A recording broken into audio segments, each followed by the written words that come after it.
I also wanted to talk about accidents, death, and risks. Over the weekend, a awesome guy in the community named Roch, who is, it's funny, I have a hat of his in my Lost and Found that I keep saying I'm going to get it to him, Well, he died in a small plane crash in Oregon this weekend. There's 4 people in the plane, and all people died in the crash. And it was interesting timing because it was also a time in my life when I've been thinking about some of my choices and behaviors and risks, and it's always a wake-up call when someone that you know dies in an accident.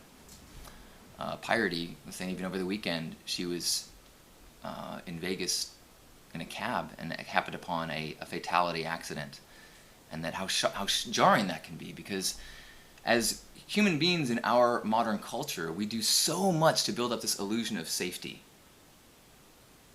You know, that's why it's always so like, what? An earthquake? What? A tornado? And yet these things happen all the time. I remember one time after 9/11, right after 9/11, the first broadcast I went of Jacob, or not broadcast, but he had his talk, and I was all jumbled up and really needed him to kind of tell me that what's the message that makes sense of all this, and he said, "We're no more safe or in no more danger than we were last week. The world is an incredibly dangerous, violent place. In fact, the state of nature is one of incredible violence. Everything in nature really is trying to eat one another and create new versions of itself. And then the natural world is in a constant state of flux. Disasters." And so when we are exposed to an accident, it's jarring because we trick ourselves into this feeling of safety. We make seawalls and dams, and we think that we have control. We think if we change and do enough and plow and plan enough, we will have certainty. We can be attached to an outcome.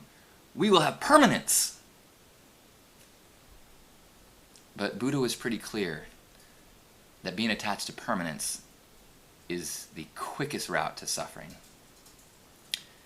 The joyful lesson of Burning Man is that, sometimes a first timer will go, "What? That? They're gonna burn that? It's so beautiful." You're like, exactly. So better enjoy it, appreciate it. It's here for now for you to appreciate. Every moment of your life is here now for you to appreciate. Every interaction is here now for you to appreciate. And so when we have these shocks, hopefully it's to jar us back to that present appreciation, that recognition of the joy and the awe of our human experience. And to try not to fall into that dangerous place of fear. Shakespeare said, "A coward dies 1,000 deaths, and a hero dies just one." Meaning, if there is to be an accident, you don't want to be worrying about it all the time. Every time you worry, "Oh my gosh, what if I get in a car crash?" you die a little bit. You feel the pain of that experience a little bit. That isn't to say that you don't take precautions. Sure. Find the balance, find the sweet spot of risk and appreciation of life that you are at peace with, and then live fully. To be too scared is to not live. To be too reckless, well, I guess that's your choice. I, in my life, have chosen a level of risk that I think some people would think to be too much.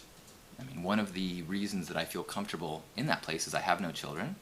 One of the reasons why I had a vasectomy is to maintain that ability to embrace risk and not feel I'm letting anyone down. About a year ago, I had a close encounter with in a car crash, or I just was barely tapped, but it made me really think, oh my gosh. And so I wrote this email and sent it to Dimitri and said, if I die in an accident of some sort, could you read this at my passing party, which is what I'd like to call my funeral. So I'm going to share it. My life has been full beyond my wildest expectations. Do not mistake its length for its content. I never thought I would make it past 30, so I've been in the bonus round for a while now. My death was not tragic. I have fully embraced a certain level of risk with regards to my choices and behavior. I can't imagine what kind of life I would have if I had played it safer, but it would not have been mine, and I can be pretty certain it would not have been so amazing. My life has had crushing depression, prestige, notoriety, admiration, growth, and a whole lot of love. It's a life I would risk dying for. I believe that my life was a rare gift, a chance to experience a singular consciousness as a human being. I have now rejoined the infinite consciousness, and all is perfect. I was born into privilege and enjoyed freedom, intellect, and bitchin' metabolism. I was deeply aware of these gifts and did my best to show humble gratitude for these gifts while sharing them. I didn't at least consciously want to die, but I'm totally at peace with it. I recognize that my passing will cause pain for those I care the most about. I am deeply sorry. Your pain is the only negative about my death. I hope you know that I am a part of you, just as Grandpa remained a part of me after he died. Thank you for allowing me the freedom to live like I did, to take risks and make crazy choices.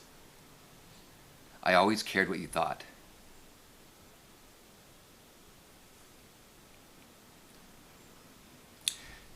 But in the end, I followed my heart. Thank you for loving me enough to let me. I may not have wanted to die when I did, but I definitely didn't want to live forever. This was as good a time as any. I did good things.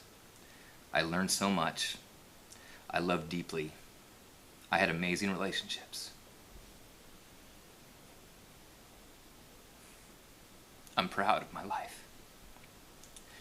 Being John Halcyon Stin was an amazing ride.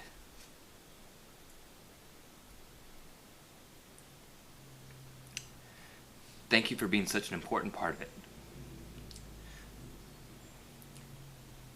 My love for you will ripple through the cosmos, always.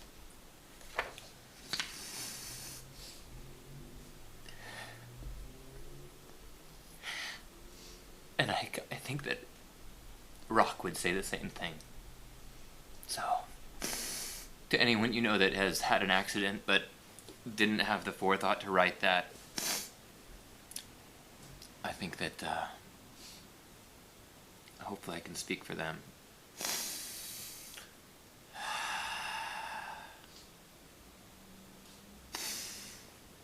That being said, another one of my mantras is, I lead a charmed life. So I am not planning on dying anytime soon. So buy a new hard drive and get prepared for a lot more Heart Ignations, because this show will go on. And I appreciate your part in my path in this now and whatever future it may have.